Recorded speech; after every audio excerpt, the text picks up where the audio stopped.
नमस्ते दर्शकों, अस्सलाम वालेकुम। ऐसे कई जोड़े हैं, खासकर उनमें से कुछ जहां पत्नी अपने पति के लिए आकर्षण पैदा करने की बहुत कोशिश कर रही है, लेकिन किसी न किसी कारण से पति उसके प्रति कोई आकर्षण नहीं दिखा रहा है।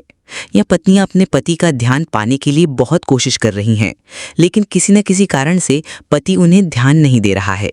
इसका क्या कारण हो सकता है? इतना सब करने के बाद भी पति या साथी संतुष्ट क्यों नहीं हो रहा है? मैं मुख्य रूप से इन्हीं मुद्दों के बारे में बात करूंगा। वैवाहिक जीवन में पति और पत्नी के बीच कई तरह की बातें होती रहती हैं। कभी कभी दैनिक काम या अन्य कारणों से पति और पत्नी दोनों दबाव में रहते हैं, मानसिक रूप से तनावग्रस्त होते हैं या अन्य कई समस्याओं से जूझ रहे होते हैं। लेकिन फिर भी यौन जीवन दैनिक जीवन का एक महत्वपूर्ण हिस्सा है और किसी व्यक्ति के स्वास्थ्य का एक बहुत ही महत्वपूर्ण पहलू है। ये पति और पत्नी के वैवाहिक जीवन के लिए अत्यंत महत्वपूर्ण है। तो कभी कभी पत्नी अपने पतियों के लिए एक विशेष आकर्षण पैदा करने या उनके करीब आने की बहुत कोशिश करती हैं, लेकिन किसी न किसी कारण से ऐसा नहीं हो पाता। क्यों? ये अक्सर देखा जाता है कि पत्नी अपने पति के प्रति कुछ हद तक उदासीन रहती है। पत्नी अक्सर सोचती हैं कि यौन संबंध में पति को ही सब कुछ करना होता है, उसे ही पहल करनी होती है और पत्नी एक गौण भूमिका निभाती है। इस कारण बहुत सी पत्नियां भले ही उनकी इच्छा या रुचि हो, शर्म, झिझक या कभी-कभी अहंकार के कारण इसे व्यक्त नहीं कर पाती हैं। वे चाहती हैं कि उनका पति पहले उनके पास आए। हालांकि पत्नियों की तरह पतियों के भी शरीर के ऐसे अंग होते हैं जो यौन रूप से उत्तेजित होते हैं और वे चाहते हैं कि उनकी पत्नियां उन्हें स्पर्श करें और यौन उत्तेजना पैदा करें। इसी तरह महिलाओं के भी शरीर के ऐसे अंग होते हैं, इसलिए पति और पत्नी दोनों को एक दूसरे के लिए एक दोस्ताना वातावरण बनाना चाहिए। ऐसा नहीं होना चाहिए कि केवल पति को ही सब कुछ करना है। इसलिए मैं सभी पत्नियों और महिला साथियों से कह रहा हूं कि आप अपने पति का इंतजार ना करें। जब आप देखें कि आपका पति विभिन्न कारणों से आपसे संतुष्ट नहीं है या आपसे बच रहा है, तो आपको इन बातों को महत्व देने की कोशिश करनी चाहिए। अंतरंगता के पीछे का मनोविज्ञान। एक और महत्वपूर्ण या यूं कहें कि सबसे महत्वपूर्ण बात मनोविज्ञान है। सेक्स हमेशा एक शारीरिक जरूरत नहीं होती, ये पहले एक मानसिक जरूरत होती है और शारीरिक जरूरत बाद में आती है। दूसरे शब्दों में मनोविज्ञान बहुत महत्वपूर्ण है। हम अक्सर कहते हैं कि किसी व्यक्ति का मस्तिष्क या मानसिक स्थिति सेक्स से जुड़ी होती है। जब मानसिक स्थिति परिपक्व होती है और सेक्स या यौन उत्तेजना के लिए तैयार होती है, तो ही आपका शरीर आपको अनुमति देगा। जब आप अपने पति के साथ सेक्स करने की कोशिश कर रही होती हैं, तो वो विभिन्न कारणों से चिंतित हो सकता है, जैसे कि पारिवारिक मुद्दे, शारीरिक बीमारी या यहाँ तक कि काम पर या घर के बाहर कोई असहमति जिसे वो किसी के साथ साझा नहीं कर सकता। इस स्थिति में वो सेक्स या अन्य घरेलू मामलों या यहाँ तक कि आपके अपनी पत्नी के प्रति भी रुचि खो सकता है।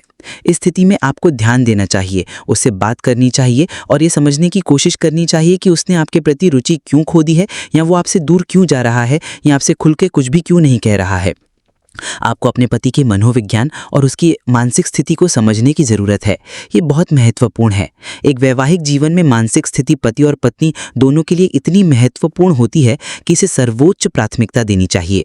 इसके साथ ही जैसा कि मैंने उल्लेख किया, शरीर के अंग, पुरुषों के यौन रूप से उत्तेजित करने वाले अंगों को भी महत्व देना चाहिए। मौखिक संचार की शक्ति। एक और बात मौखिक संचार है। बहुत सी पत्नियां कभी कभी अपने पतियों से कहती हैं कि सेक्स के दौरान उनका वीर्य जल्दी निकल जाता है या वे अच्छा प्रदर्शन नहीं कर पाते हैं। बहुत सी पत्नियां आसानी से कह देती हैं कि वे ऐसा नहीं कर सकता, कि वे सक्षम नहीं हैं, उसे इलाज करवाना चाहिए और ये सब ऐसे नहीं चलेगा। ये नकारात्मक टिप्पणियां और अपमान अक्सर आपके पति को बहुत दुख पहुंचा सकते हैं। कभी कभी पुरुष इतने संवेदनशील हो सकते हैं कि इन बातों को एक बार सुनने के बाद वे फिर से अपनी पत्नियों के पास जाने से झिझकते या डरते हैं और उनमें एक अरुचि पैदा हो जाती है। अन्य लोग इन बातों को बार बार अपने पतियों से कहते हैं और परिणाम स्वरूप उनके पति आखिरकार विभिन्न कारणों से उनसे दूर चले जाते हैं। आपको ऐसी बातें या उनका अपमान नहीं करना चाहिए। भले ही वो एक मर्द है, फिर भी वो आपका साथी और आपका सबसे करीबी दोस्त है। आपको उससे दोस्ताना बातचीत करनी चाहिए। आपको ये समझने की कोशिश करनी चाहिए कि वो किस दौर से गुजर रहा है और किन समस्याओं का सामना कर रहा है। अगर आप ऐसा करेंगी तो आपका पति या साथी जो आपसे कुछ कारणों से दूर जा रहा था या जिसे आप संतुष्ट नहीं कर पा रही थी, धीरे धीरे इन चीज़ों को ठीक करना शुरू कर देगा। अपना ख्याल रखना। एक और बात यह है कि बहुत सी पत्नियां घर पर गंदी रहती हैं और केवल बाहर जाते समय ही अच्छी दिखना चाहती हैं, लेकिन जब उनका पति घर पर होता है तो वे इस बात को ज़्यादा महत्व नहीं देती। हालांकि आपको हमेशा अपने साथी के लिए साफ सुथरे और अच्छे कपड़े पहनकर तैयार रहना चाहिए। ये पति और पत्नी दोनों पर लागू होता है। लेकिन चूंकि हमारे देश और समाज में अक्सर देखा जाता है कि महिलाओं को सबसे ज़्यादा काम करना पड़ता है, खासकर कामकाजी महिलाओं को घर के अंदर और बाहर दोनों जगह काम करना पड़ता है और उस काम को संभालते हुए वे काफ़ी थक जाती हैं और कभी कभी वे सब कुछ का ख्याल रखते हुए अपने शरीर का ख्याल नहीं रख पाती हैं या उसकी उपेक्षा करती हैं। इसलिए जब आप अपने साथी के सामने जाएं तो आपको उस तरह से तैयार होना चाहिए कि आपको देखकर आपके साथी में भी आपके लिए एक आकर्षण पैदा हो। आपको इन बातों को महत्व देना चाहिए। इसलिए जब आप देखें कि आपका पति आपके यौन जीवन या दैनिक जीवन में किसी कारण से आपसे दूरी बनाए रखने की कोशिश कर रहा है या आपको लगता है कि वो आपसे दूर जा रहा है, तो इन मुद्दों को महत्व देने की कोशिश करें। समझने की कोशिश करें कि वो किस विशिष्ट कारण से आपसे दूर जा रहा है। उन कारणों का पता लगाने की कोशिश करें और उन समस्याओं का समाधान खोजने की कोशिश करें।